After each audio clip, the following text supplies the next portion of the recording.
Hey everyone, welcome back to Code and Create.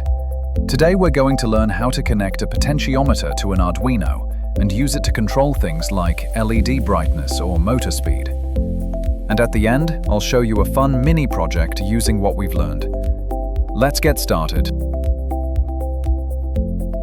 You'll need an Arduino, a 10K ohm potentiometer, a breadboard, 5 jumper wires, an LED, which is optional, and a 220 ohm resistor, also optional. Make sure you have these components ready. If you don't have an LED, you can still follow along and read the values in the serial monitor.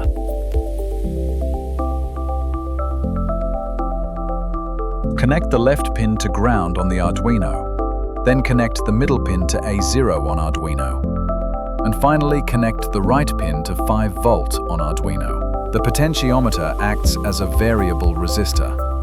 Turning the knob changes the voltage on the middle pin, which the Arduino reads as an analog value. After uploading this code, which will be shown in the comments, you can open the serial monitor by pressing Ctrl-Shift-M and turn the knob. You should see values from 0 to 1023. Now, let's use this to control an LED. Connect the longer leg of the LED light to a 220 ohm resistor, and then connect it to pin 9. Connect the shorter leg to GND2. Now upload the following code. It will be shown in the comments. Now when you turn the potentiometer, the LED brightness changes smoothly.